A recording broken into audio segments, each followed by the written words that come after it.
Hey everybody, I just want to make sure that you can hear me, so I'm going to go ahead and do a test real quick. You should have a webinar chat box, and just go ahead and say hey, that you can hear me, and let me know that you're here.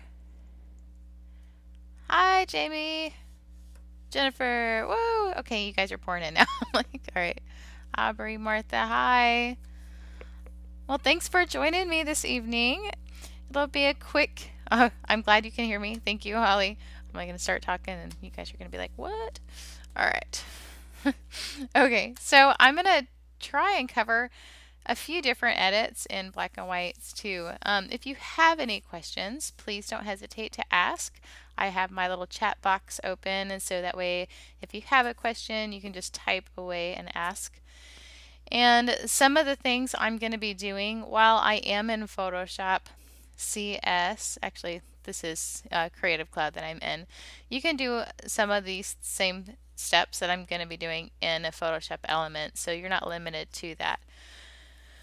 Now, if you want to hang with me towards the end too, I also have something special to give you guys at the end. And then let me see one more thing. If you have a pen and paper, I do recommend taking some notes. Just it kind of helps, you know, when listening to all the different steps that I give. If I go too fast, let me know and I will slow down. And yeah, I'm excited. I love black and white photography, and I started shooting with film many moons ago. Actually, I started in high school and it did the whole darkroom thing.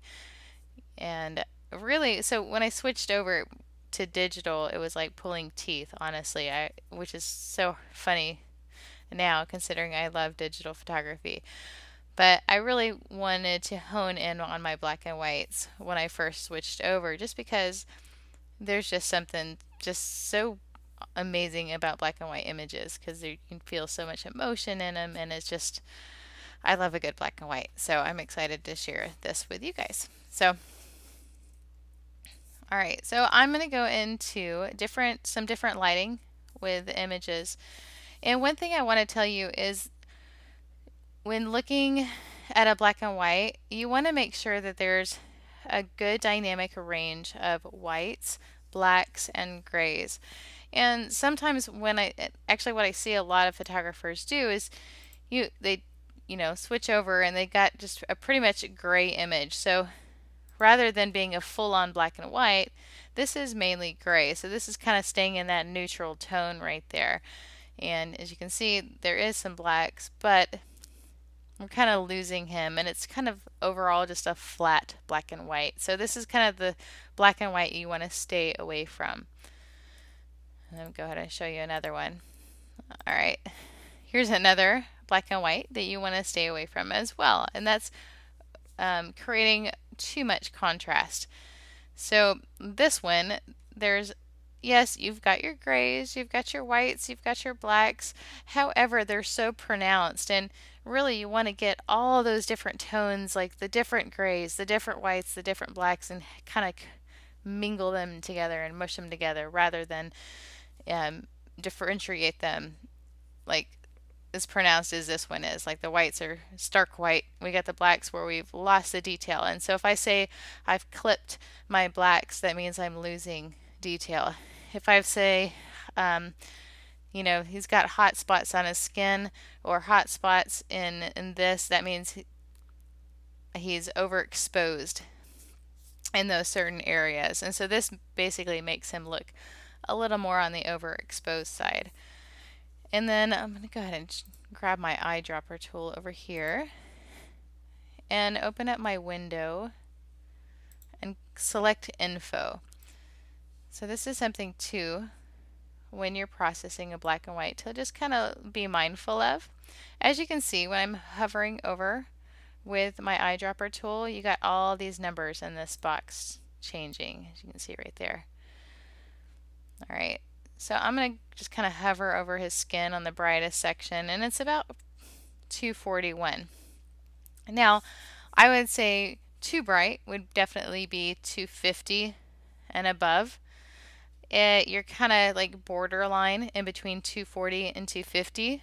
I typically like to stay around in the 230 range as far as the brightness because it just prints really well and it looks good. So you're still keeping those details and it's going to print well.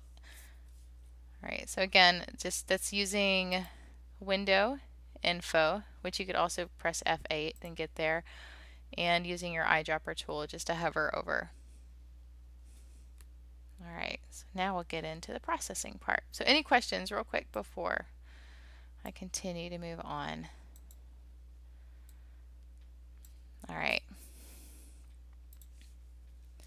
Okay, so again, stay away from the grayscale. You don't want to just convert to a black and white and not do anything else with it. Stay away from the high contrast. And then here's two that I made, you know, kind of getting a little bit more moodier as what I was trying to go for, but it definitely could brighten it up just a little bit. And then this one actually is probably my preference. However, I could actually increase some of the neutrals, so on the grays. So I'm going to go ahead and process this with you guys. All right, so I'm going to go to Layer, New Adjustment Layer, and Gradient Map. And again, you can do this in Photoshop Elements as well. I'm going to click on the black and white and click OK. Now, depending on lighting, because lighting plays a huge role in black and whites, if the light is pretty flat and even across the image, it's going to be pretty much grayscale. So you're going to have to do more steps, you know, like this one. So first I'm going to grab my burn tool. I'm just going to kind of burn around, just create like a slight vignette. I'm not a big fan of over vignetting there, but I do like a slight one. There we go. I'm just going to duplicate that layer. I'm going to do a soft light blend mode. Just give him a nice punch of contrast. As you can see right there. We'll do that opacity at about 65%. I'm going to go ahead and mask this. So if you're not familiar with masking a layer, you want to mask it, and that way whatever you erase back, it's not affecting the original layer. Now when masking, when this box is white, that means it is revealing what just happened. So it's revealing the effect. If this is black, so I'm going to go ahead and invert it, that means it hides what I just did. I'm going to cancel that though. So I'm going to select my black color with my paintbrush, and I'm going to hide some of those effects of that contrast, because adding contrast created a little bit more clipping in the blacks where I was losing details, and I want to make sure to keep those details. So I'm just masking in that there. All right, I'm going to go ahead and I actually want a little bit more contrast too. So I'm going to duplicate that soft light layer.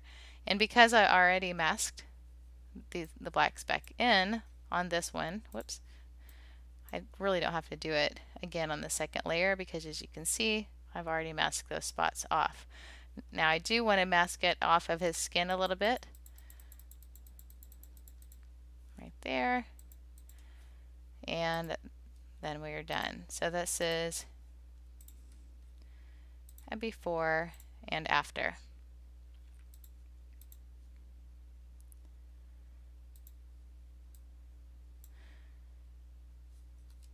Okay, why did you duplicate instead of adjusting opacity?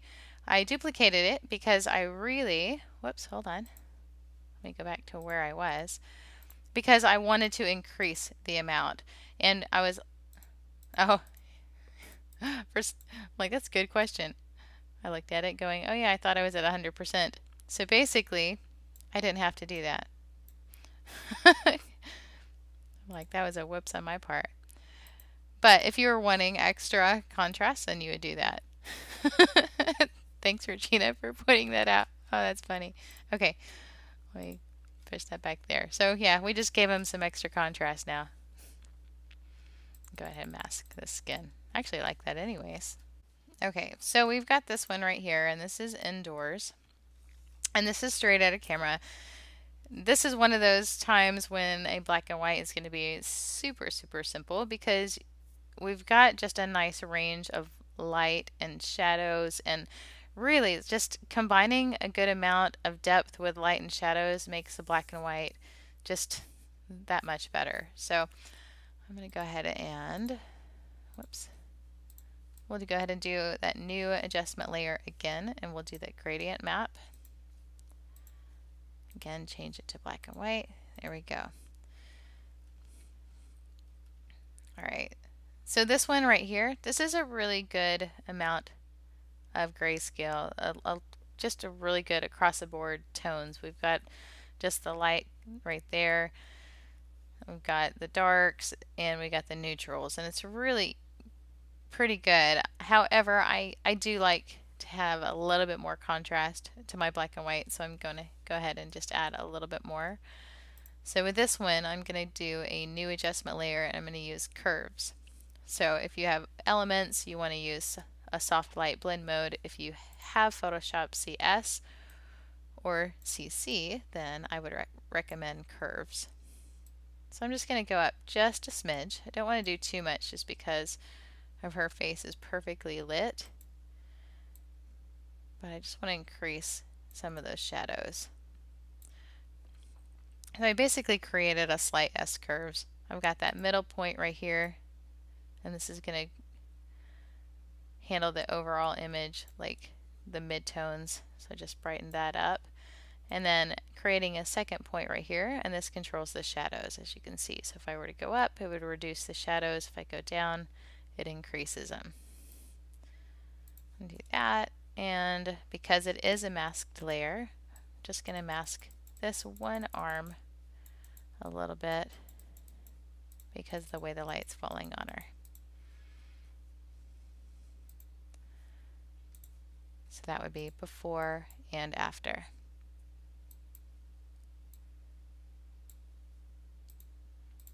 So I wanted to throw in an image that was really good as far as the lighting.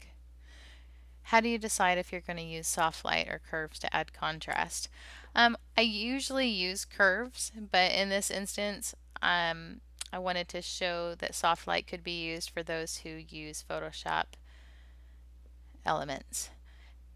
Now, on a very small occasion, I will use soft light just because it's pretty consistent with the contrast that it gives. So if I just wanted to do a quick contrast, then I would add soft light.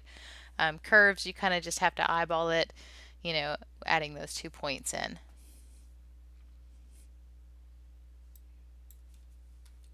Golly, I felt like when I was talking there, I had a little bit of an accent. Okay. All right. I'm going to go ahead and do this one here. Okay, so this one right here, this one's underexposed. They're kind of giving you those different lighting scenarios with the black and whites. And so this is taken indoors. We had kind of like the light right here on this side, and so converting to a black and white immediately, it's going to be a little bit on the dark side, as you can see. Let's see. Right there. Definitely overall very gray. You know, we want to add more depth to it. So this one's going to be just a couple more steps. So we're going to go to a layer, new adjustment layer, and curves. I'm going to bring that up. I'm going to go to that midpoint that I did last time, and I'm just going to bring it up a lot. So see, just going to bring it not too much, but right about there. So I just brought that up. And now, as you can see, there's some bright spots on there. So I'm just going to mask in her dress.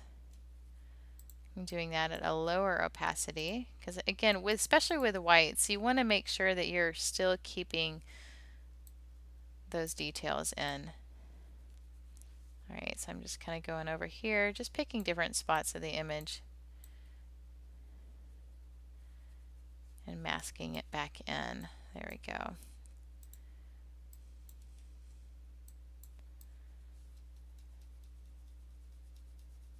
kind of get all around her. And what I'm looking at right now too is I really don't want my subjects to compete with their surroundings. And something that you need to watch for when you are converting to a black and white image, and even in color, your viewer, and when you're looking at an image, you tend to gravitate to the brightest spot of an image. So, just with this right here, you kind of look at them and then you kind of get lost. Your eyes just keep going to the brightest spot. So that's why I am toning this down and working on getting them brighter. All right, she's got that little bit of bright spot right there on her cheek. I just want to add a little bit more evenness to that. There we go. So this is where we're at so far. That's just adding that curves adjustment right there. It's still a little bit on the gray, and they are a little bit on the dark side to me as well. So I'm going to go ahead and do one more curves adjustment. Again, bringing that up. This time adding a little bit more contrast. There we go. So again, creating that point, adding the contrast. And now if you've noticed too, when I'm adding that contrast, like she's losing details in her hair, and so you want to definitely mask those details back in. You want to preserve details. All right, so I'm just going to mask in her hair.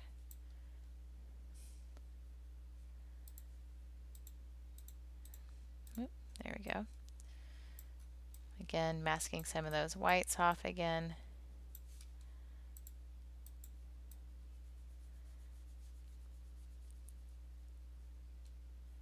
Making sure that my subjects really stand out.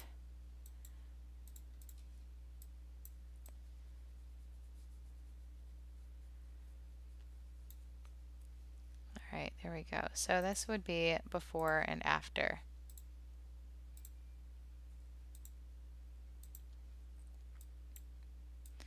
Another thing too is sometimes when I am doing client work, I tend to develop my images and process them in color first, and then I do my black and white. So if I am doing like an exposure change, then I would typically do the color first, unless I know for sure that I am going to process it in black and white. Then I just skip right past and do the black and white like I did here.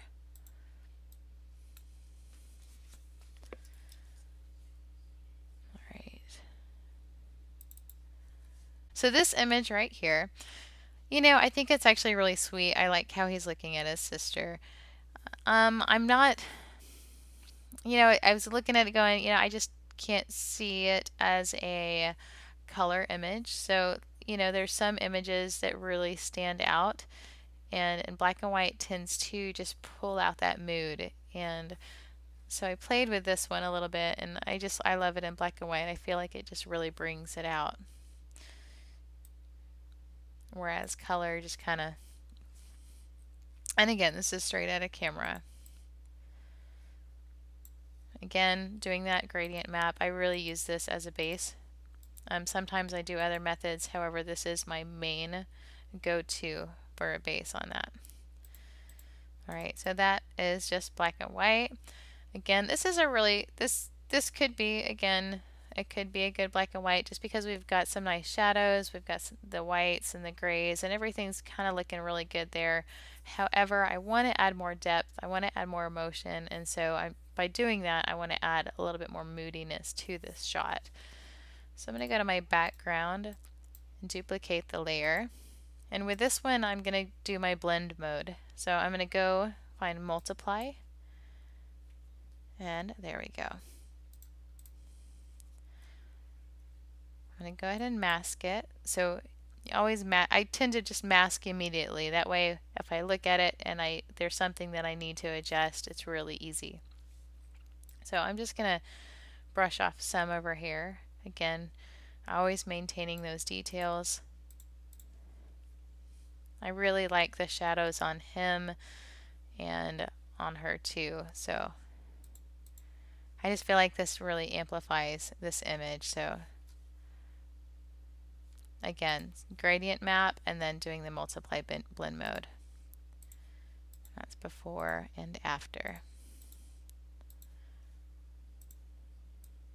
Go ahead and crop in.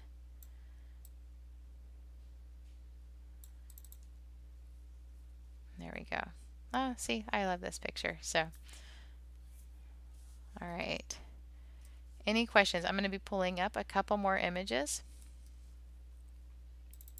And so while I'm doing that, please feel free to ask some questions. All right. Go ahead and open these up.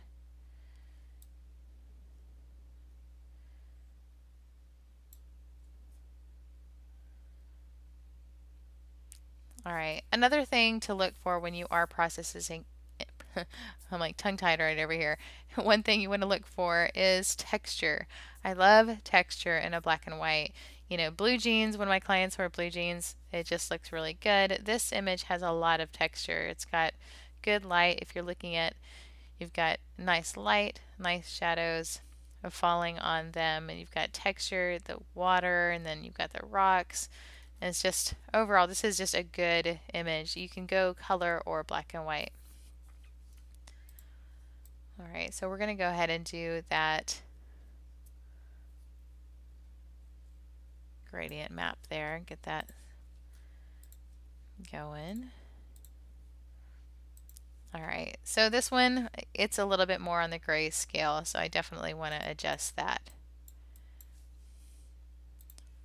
So let's go ahead and new adjustment, and we'll do a curves layer, just bringing up that midpoint, creating just a touch of contrast and bringing that in.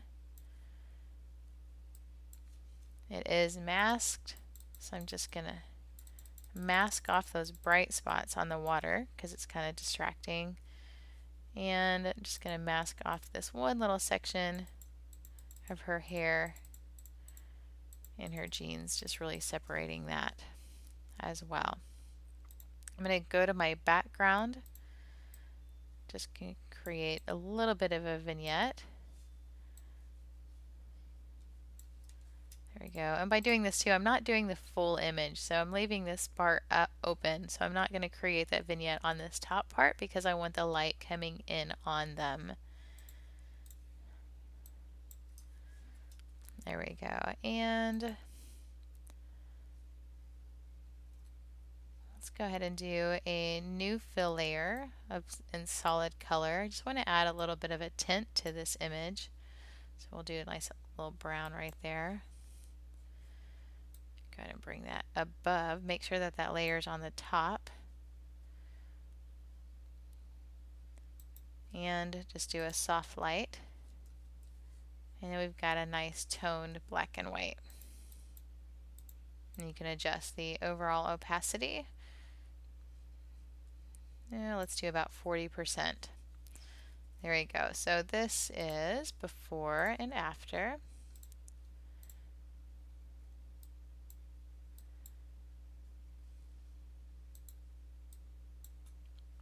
All right.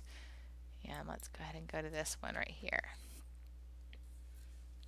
Okay, this one is straight out of camera. Again, I'm picking different images too, and if the one thing that you want to see that I'm hoping that you're seeing is the difference in the lighting and how the light is falling on my subjects as well. We did have to do a little bit of correcting with this one because it was underexposed and the way the light was falling. It wasn't, you know, it's definitely brighter on the whites, the white sheets versus my subjects. All right, and what was the blend mode again with the fill color? That was not, oh, that was, good question. Soft light. So that was the soft light blend mode. You're welcome. All right, so I'm going back over here to him, and again, we've got some nice shadows. The exposure is really good on him right there. Let's go ahead and do a new adjustment layer, gradient map. Go ahead and select OK. All right, so, you know, overall, it's pretty gray, so I want to definitely fix that and adjust that. So let's go ahead and I'm going to do, whoops, Photoshop kind of froze on me there for a second. Go to my background layer and duplicate that. I'm going to go ahead and do a soft light this time. Just add some nice contrast right there. And let's see, let's go ahead and mask that. And I'm just going to brush in parts right over here. Okay, and just a little bit off of his eyes. There we go. So that's just adding that soft light right there. All right, and I'm going to go, let's see, I'm going to go ahead and merge my layers together. So, and then kind of just take bookmark where I'm at right there. So that's before and after so far. All right, so I'm going to go ahead and select my dodge tool.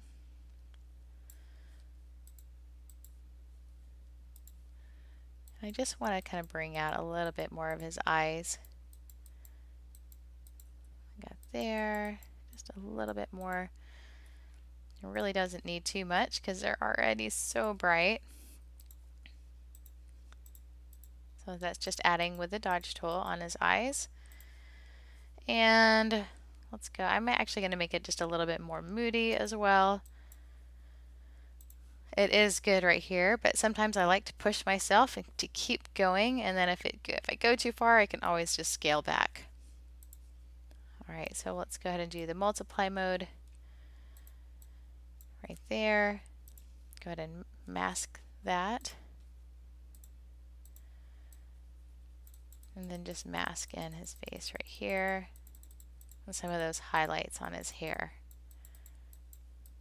So really just getting a nice moody black and white.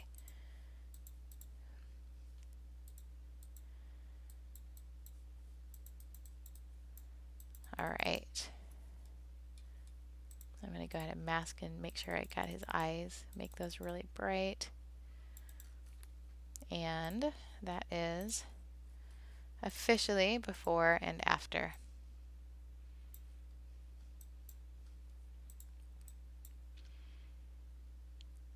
All right.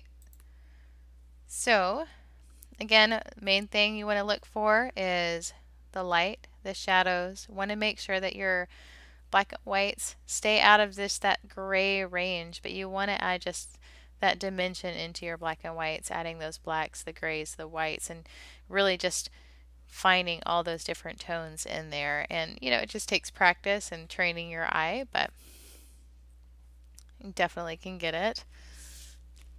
All right, so that was it on the images. I do want to open this up for questions if you do have any questions. Now I do have also, so while I'm waiting for questions too, go ahead and let you guys know that I will be uploading free actions. So when you log in, you'll be able to download your actions that come with this. So there's 5 actions, just kind of help you, you know, start your way with the black and whites, and you can always tweak them to your image. So let me go ahead and share with you.